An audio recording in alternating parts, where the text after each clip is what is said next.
Most parents arrive here exhausted. You've tried stricter rules, you've switched schools, you've read the books, followed expert advice, used rewards, consequences, therapy, routines, everything you were told should work. And yet, your child is still struggling. Mood swings, aggression, anxiety, trouble focusing, explosive reactions, poor impulse control. Late at night, when the house is finally quiet, the question creeps in. What am I doing wrong? But what if that question itself is the wrong one? What if the real issue isn't your parenting, but what's happening inside your child's brain? Because here's a truth most parents are never told clearly enough. Behavior is not the problem. Behavior is the output. Your child's emotions, focus, self-control, decision-making, and reactions all run through one organ, the brain. We often call these behavior problems or mental health issues, but biologically they are brain health issues. And that distinction changes everything. When we look at the brain using modern imaging, patterns start to make sense. Low activity in the prefrontal cortex is linked to poor impulse control and emotional regulation. Imbalances in the temporal lobes are associated with aggression and mood instability. Overactivity in certain brain regions is tied to anxiety, obsessive thoughts, and constant worry. In other words, when a child struggles, it's rarely because they won't behave. It's because their brain can't yet support the behavior we're asking for. So instead of asking, how do I control this behavior? The better question becomes, what does my child's brain need right now? That shift alone changes how effective your parenting can be. In the next few minutes, I'm going to give you a completely different framework, one that many parents wish they'd learned years earlier. We'll walk through 3 simple brain rules kids can understand, the hidden threats quietly damaging developing brains, and the habits that actually build strong, resilient brains from the inside out. Let's start at the foundation. A child's brain does not finish developing until the mid-20s. Until then, it is under construction. That means it's more flexible, but also more vulnerable than an adult brain. What your child is exposed to repeatedly becomes the brain they build. This is why education matters, even with young kids. Not academic education, but brain education. You don't start by controlling behavior.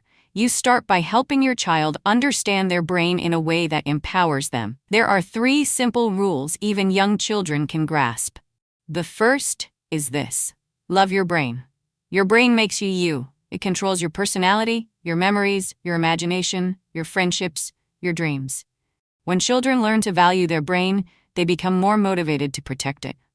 The second rule: avoid things that hurt your brain. This isn't about fear, it's about awareness. Certain choices directly damage the organ that controls how you feel and think. When kids understand that, limits stop feeling arbitrary. The third rule: practice habits that help your brain every day. Small daily actions compound. Sleep, movement, food, connection. These aren't nice extras. They physically strengthen neural connections. Here's where it becomes powerful. You turn this into a game. At meals you ask, is this food helping or hurting your brain? Before activities, will this help your brain grow stronger? At bedtime, what did we do today that was good for your brain? You'll be surprised how quickly kids catch on. Even 5- and 6-year-olds know broccoli beats candy. Sleep beats scrolling.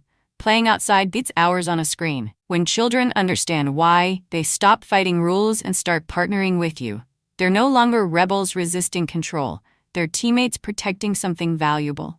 Now let's talk about what's quietly hurting developing brains, often without parents realizing it. The first threat is substances. Alcohol, nicotine, vaping, marijuana. These are just bad influences. During critical developmental windows, they alter brain chemistry and structure. Research links early exposure to significantly higher risks of anxiety disorders, depression, psychosis, and even suicidal thoughts later in life. The second threat is screens and social media. This part is uncomfortable, but the data is clear. Many apps, games, and platforms are engineered like casinos.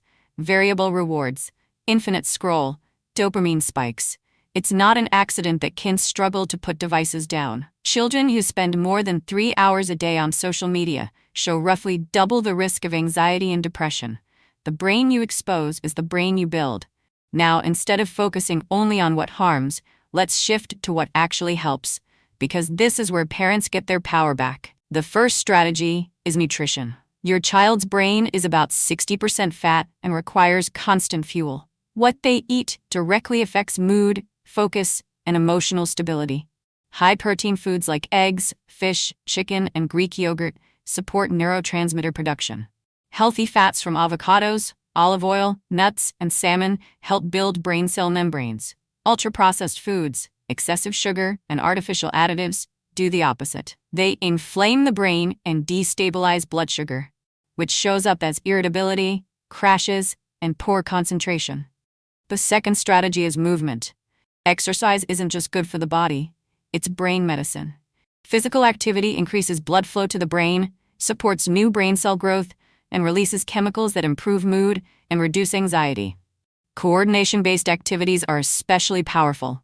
Things like martial arts, dancing, tennis, or table tennis force the brain to think, balance, react, and move at the same time. It's a full workout for neural networks. The third strategy is targeted support.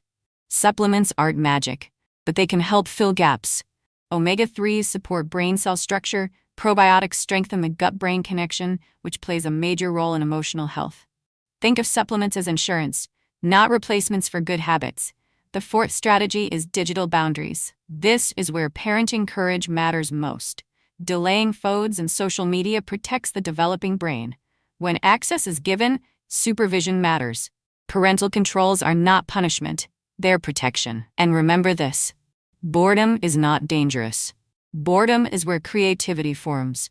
It's where children learn to self-regulate, imagine, solve problems, and tolerate discomfort without escaping it.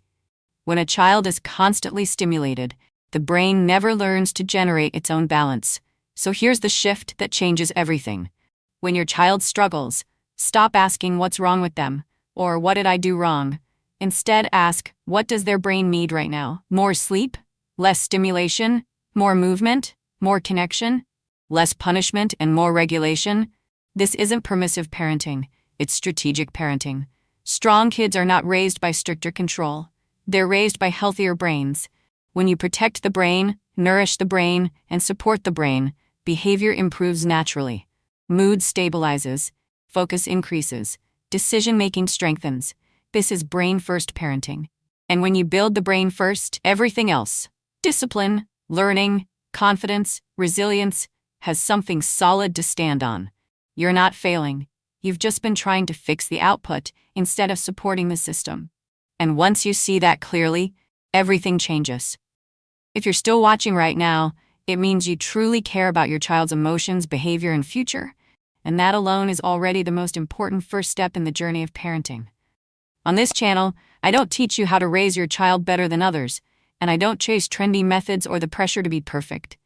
I'm here to walk alongside you, to help you understand your child more deeply, build a stronger connection, and raise your child in a way that is grounded in science, but filled with love.